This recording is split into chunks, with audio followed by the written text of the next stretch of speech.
Hello and welcome to Selling Sheet Music, a podcast for composers, arrangers, and songwriters to learn more about publishing and marketing their sheet music. I'm your host, Garrett Breeze. Thanks for listening. Today's guest is one of my favorite artists, singer, songwriter, fellow Nashvillain, and French horn enthusiast Cody Fry, whose unique blend of songwriting and classical music has created a passionate fan base and helped bridge the gap between pop and classical music for millions of people. He's been on a hot streak lately with 3 Grammy nominations for Best Arrangement, a busy travel schedule performing with top symphony orchestras all over the country, and most recently, the premiere of his Symphony No. 1, The Unlikely Mariner, a 16-minute multimedia work recorded in a 2,000-gallon water tank in front of a 130-foot LED wall. Longtime listeners of the show will know that I've long been an advocate for artists to release their own sheet music, and Cody is one of the best at that. So I'd also encourage you to check out his published scores. They're a great way to learn orchestration. And I will also selfishly add that there are a number of songs Cody has kindly allowed me to arrange for choirs, and I'll link those as well in the show notes. There's so much that we cover in this episode, and I think you'll really be blown away by Cody. Cody Fry, welcome to the show. How are you doing? It's an honor to be here to nerd out about music, notation, and publishing. That's right. I'm very excited to talk to you. People often ask me what my favorite style of music is, and it's a hard question to answer because I like so many different genres of music. And so now my go-to is just to say whatever Cody Fry is. That's what I like, because then I don't have to pick, right? Because it combines so many different things. We'll get into all that, of course, but let's jump right in with your new symphony. Talk us through what it is and what makes it so unique. Gotcha. Yeah. So in the age of 2-second attention spans, I decided to write a 16-minute esoteric symphony. Basically, I wanted to take the classical symphonic structure and then superimpose my pop singer-songwriter leanings onto it and just see if I could come up with something new. And the result is a traditional symphony, but it's built on kind of 4 songs instead of 4 movements. And as a part of the process, we decided to record most of it live, and we did it in front of a giant LED wall and put the entire orchestra in a water tank. The best way to experience it is probably watching it on YouTube. If you just go to my YouTube channel, you can watch the full 16-minute as a single video, and that's, I think, my preferred way for someone to experience it. So what did the Nashville Symphony say when you told them that you were going to bring the water tank on tour? I'm very curious to hear how that conversation went. We haven't had that conversation yet. Yeah, it's like I said, it's such a unique combination of not only musical genres. There's some John Williams, there's some Riverdance, there's some traditional songwriting, right? But then you also have all these visual elements and the choreography and the lighting and all of these different visual effects. Talk to me just about the sequencing of how all of these ideas came together. What did you start with the music and then add the visual elements later? Was it just an experimental process? How did all that go? Yeah. So my favorite thing to do in music is to tell stories. And some of my favorite songs that I've written are like Underground, which is a story of a guy who wakes up in a subway tunnel, or Flying, which is the guy who jumps off a cliff because he thinks he's able to fly. And I love being able to tell those stories in these little 3-minute chunks.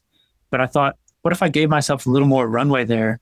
And the symphony presented this unique 4-movement structure. So I thought, what if I could tell this story over 4 songs instead of just 1 song and let the narrative breathe a little bit more?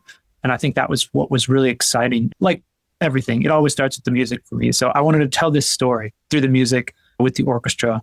And then as I'm writing it, I start to get these sort of visual ideas of how could we tell this story in a visual way? Because obviously that's so important for promoting music these days. And also it's really fun. And at that point is when I brought in the director, Zach Dixon, who's one of my best friends, and we just started brainstorming on how we could make this thing happen visually.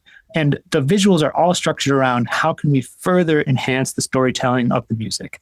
Rather than how can we make something that looks cool, we're thinking, how can we make something that kind of clues in the viewer even more into what the music is trying to achieve?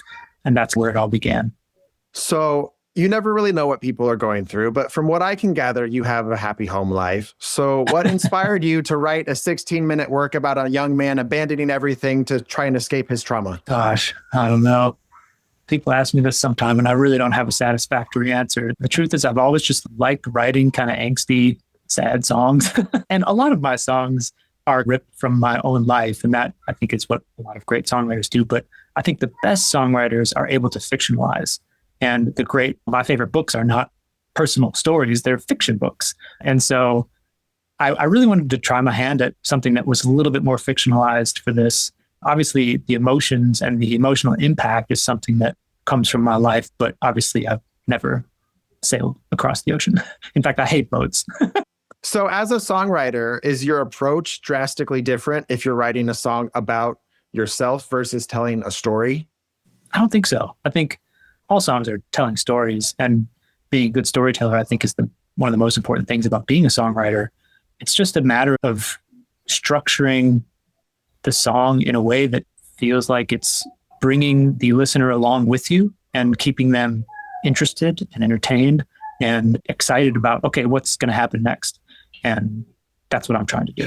I hear a lot of different influences in your music. I would say you wear your influences on your sleeve, right? I think it's pretty obvious, some in a good way, right? When you're referencing a classical artist, you have these score videos we'll get into later, right? But you have these score videos where you're like, this is a nod to Holst, and this is the various references that you're intentionally bringing into the work. I feel like for a lot of artists, when they try to do that, when they try to combine different types of music, it can almost feel gimmicky, right? But it never feels out of place when you do it. So my question is, how do you pay tribute to something without making it feel like it doesn't belong? Yeah, that's a great question. And I think the truth is I probably do it successfully sometimes and unsuccessfully other times. I think for me, one of my favorite quotes, I think I heard it on the Freakonomics podcast, was that innovation is just the novel remixing of pre-existing cliches. And I think you can see that as you go back through like the great music and great products and great innovations of our time. It was like taking things that already exist and then using them in a new way that unlocks something new within them. And I think about that a lot in the context of music, which is that kind of we're all being influenced all the time by the music we listen to, and that comes out in our music as we write it, or in our arranging as we arrange it. You hear a great arrangement, you go, oh, I want to do something like that. And so that's how I feel a lot of the time, is that I'm listening to these great composers, and I just want to learn about what they're doing and how they're doing it. And so I study their scores, and then I want to try my own hand at it, and then that becomes my own music. Also, sorry if my child is in the background. I'm hoping it's not too distracting. I love that people get to hear that, because that is what my house sounds like most of the time. And it only raises my respect for you being able to write in those conditions. A symphony is, as you alluded to earlier, it's very, I don't want to say reliant on the structure, but that is a defining part of what makes it a symphony, having the 4 movements or the 5 movements and sort of the progression of one idea to the other. So I'm curious what kind of score study went into this and deciding what are the elements that you need to include in each of these movements in order to pay homage to that symphony tradition while at the same time checking all of the songwriting boxes. Yeah, I looked at a lot of different composers and did a lot of reference reading of how different composers have treated the symphony in the past. Obviously, there's a million ways to approach a symphony in reality, and many composers have used the rules as quite loose guidelines. And that's what I did also. But in general, you're going to have that first movement be in sonata form, and it's going to introduce the main themes of the piece. The second movement is going to be slower, more lyrical, more reflective. The third movement, I chose the scherzo format. It's usually the dance movement, which is either like a minuet or trio.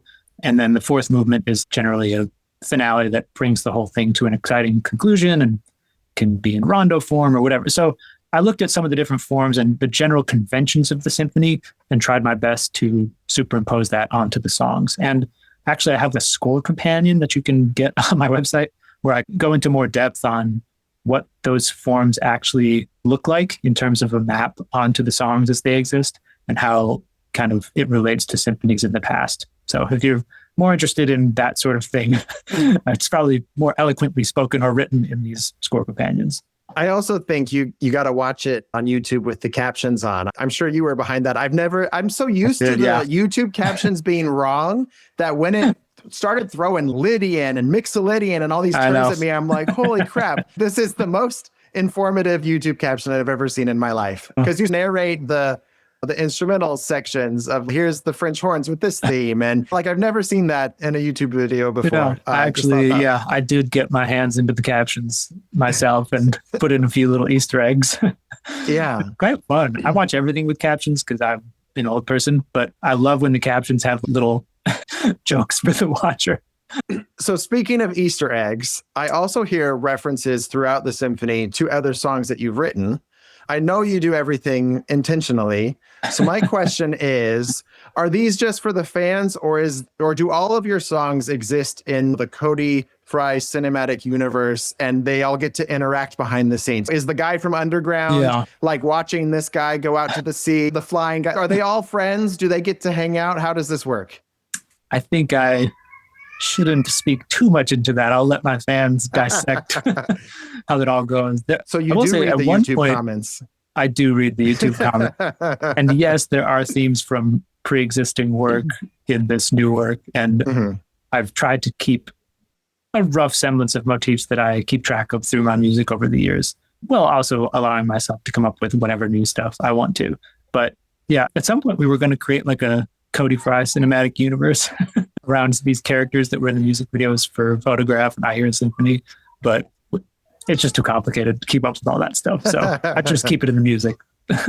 I think fans want to know, is this the guy from Photograph? Did things go badly, or is this somebody else? I can't answer it. I'll just have to wait. All right. See how the story unfolds. We should probably talk about the French horn thing. You are well known for your love of the French horn. You may be the most outspoken French horn advocate on the internet. Absolutely. Where does that obsession come from? All the best moments in symphonies, film music, to me, they're all punctuated by the French horns. It's just the most noble, majestic, incredible sound. I've never met an orchestra that had too many French horns. I'd write for 8 if I could. And actually, Unlikely Mariner was the first time I wrote for 6 French horns. Normally, I've written for the standard 4 because that's what most orchestras use. And when we play it live, it'll probably have to be with 4 French horns, which is sad. But I don't know. I just feel like the trumpets and trombones get so much love in the brass section because usually the trumpets are out leading the charge. But I just feel like the French horns are, I don't know. It's like this weird thing where people hear them all the time, but may not necessarily know what they are or what they even look like. And so I wanted to try to highlight these incredible players on this wonderful instrument because I love it and I need it to keep existing and people to keep being good at playing it. I want to talk a little bit about your approach to orchestration. You're a very smart orchestrator. And it's funny, usually when I do these interviews, I ask, what does this thing mean here? What is this inspired from? And you already have all that on YouTube. So I'm not going to, I'm not going to go through that. If you want to take a really specific dive into Cody's stuff, he has a lot of breakdown videos and score videos that highlight specific moments. But what I wanted to ask was, when you're orchestrating to a lyric, how do you decide when you're going to imitate and embellish what the lyric is saying? And how do you decide when you're going to go against it?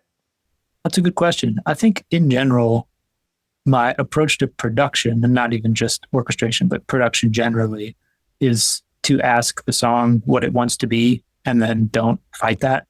And I think as you write more and as you produce more, you develop taste that what the song can handle at this moment, what it's looking for. Do we need more variety or do we need more consistency? I feel like you develop a sense for those things over time. And I don't know. I love text painting, as my dad always called it. Just, I love the idea that music can enhance what a lyric is saying. And so as much as I can, I try to incorporate that technique into my writing just because I think it's fun.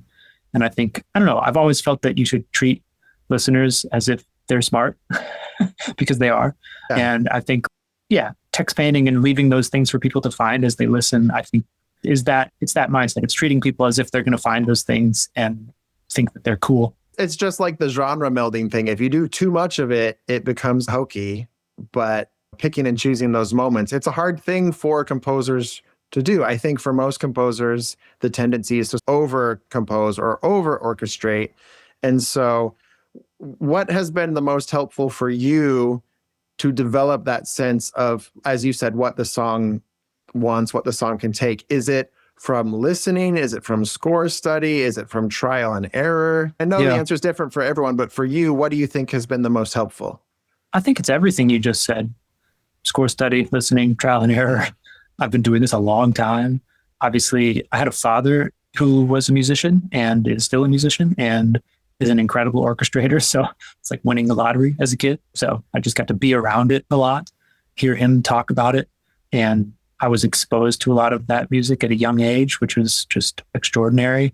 So I think, I don't know, it's just something you just do over time. I think something that's helped me a lot is that I've had a lot of songs, which means that when I get an opportunity to do something, I don't have to do it all at once.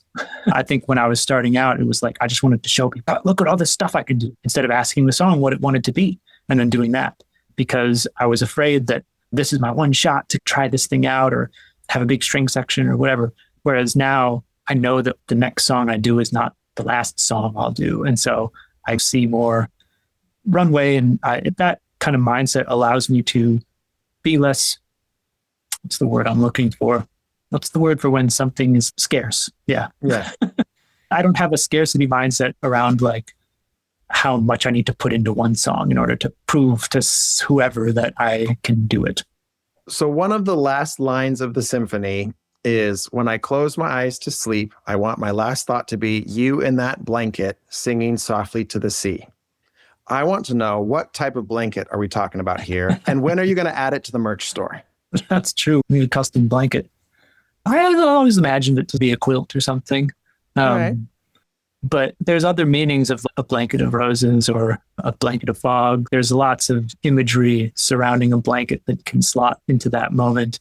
I never like to reveal too much about my songs to fans because I want them to feel that I don't want there to be one right interpretation, if that makes sense. Because I think anyone who takes the time to dig into art and discover a meaning for themselves, they deserve to have that meaning validated. And I think as an artist, I try to be really careful not to say, here's the interpretation of my song that I want you to have. Because once it's out in the world, it's not mine anymore. It's yours. And so it gets to be whatever you want it to be.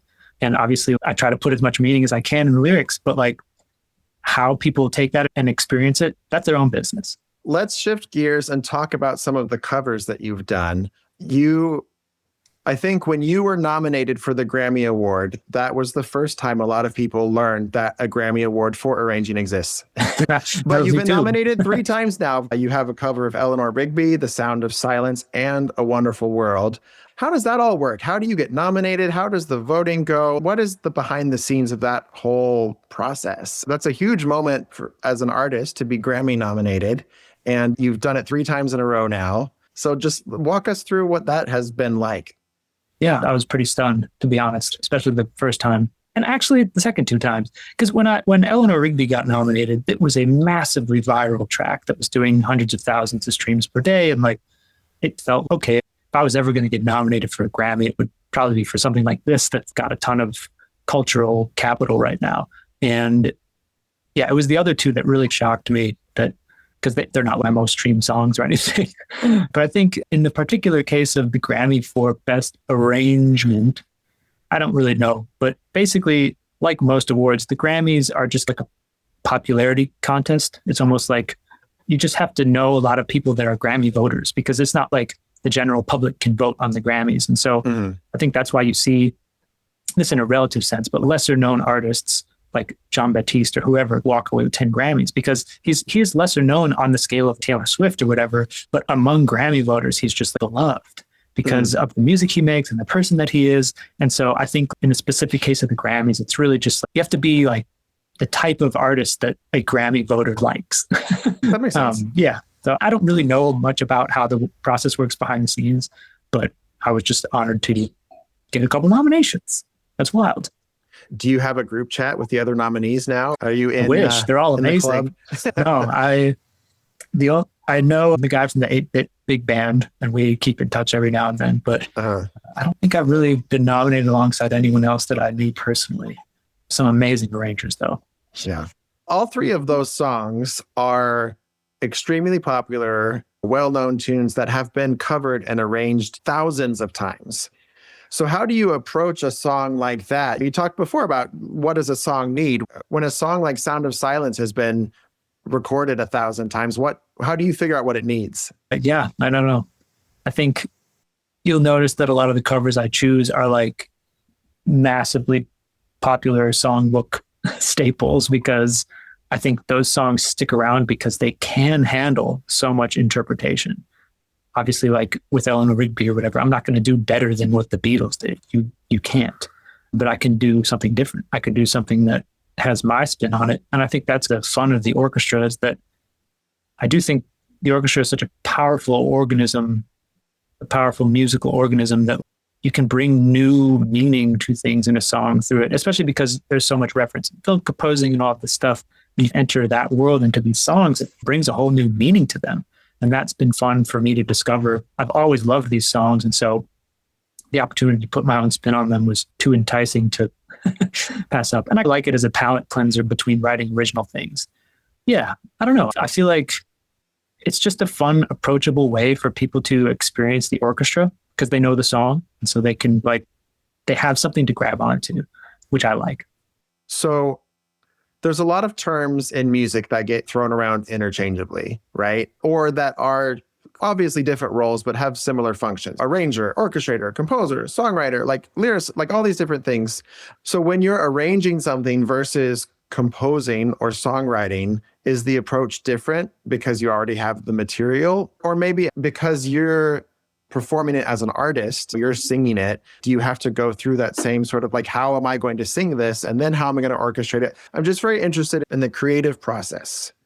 Yeah. So for clarity, I don't do a ton of just contract arranging anymore. Mm-hmm. So usually I'm arranging for myself, which makes a big difference, obviously. I am the artist, I'm the vocalist, I am the performer, and also the arranger. So I'm trying to choose songs that I think will work well for me as a performer, fit into what I like to do, fit my voice well, all of that. And so that's the first priority with either songwriting original or doing a cover, is I need to make it work for me. And then it always starts with the song for me. The song has to be great.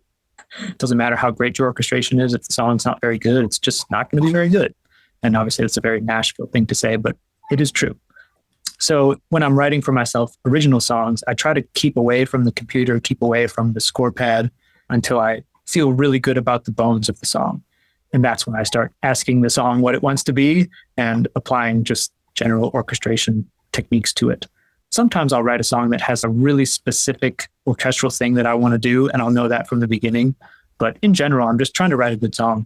And on the arranging side, I think, yeah, that process generally flows as you would expect. I just take the song, I do like a piano vocal, and then start to just throw my own orchestral spin on it.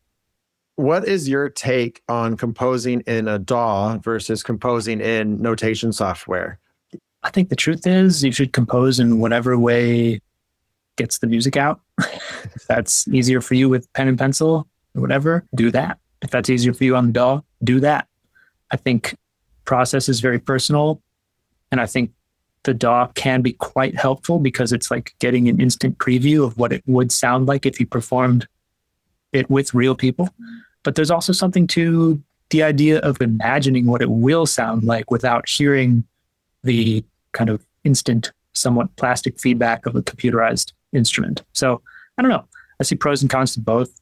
I do a lot of writing side by side where I am writing in my notation software and then I have my DAW open at the same time. So it's like I'm doing all of it. Let's shift gears a little bit before we wrap up and just talk about big picture career things.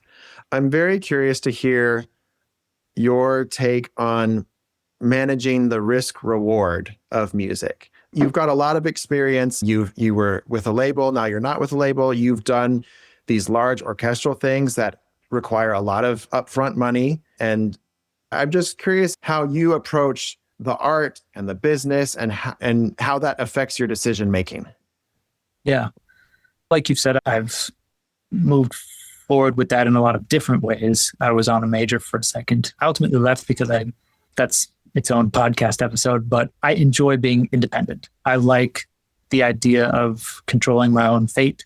And I even like the idea of financing my own projects because I think there's something magical that happens when you have the right limitations in place. And I think budget can be an incredible limitation. I think it requires everyone to think more creatively in terms of how can we get this thing made for the budget that we have. And sometimes I think unlimited budgets kill creativity because it's just, there's too many options and you don't have to solve any problems. And that, I think, breeds less creativity than you'd think. I also just think ownership is a big deal. If I'm the creator, I want to own it. And so that's always been my thing and will continue to be my thing. Yeah, I'm trying to think if there's any way I can relate this to the music publishing space. I think that's been one of my largest disappointments in the music publishing space, if I can just be totally candid with your audience, is just how little arrangers are paid and how much the store aggregators take. Because I don't think the store aggregators are adding a ton of value for, especially for someone like me, where I have my own existing audience. I won't mention the publisher or whoever, but like when I got this thing where it was like, we'd like to include you in a series, a choral series or whatever. And when I looked at the deal, I was just like, this makes no sense because my song is the draw here. Obviously, I'm sure the arrangers are great. The person who owns the thing feels like these stores are just taking a large amount from the creatives that I feel like really deserve to be paid more, in my opinion. And that goes for arrangers, songwriters, all of that.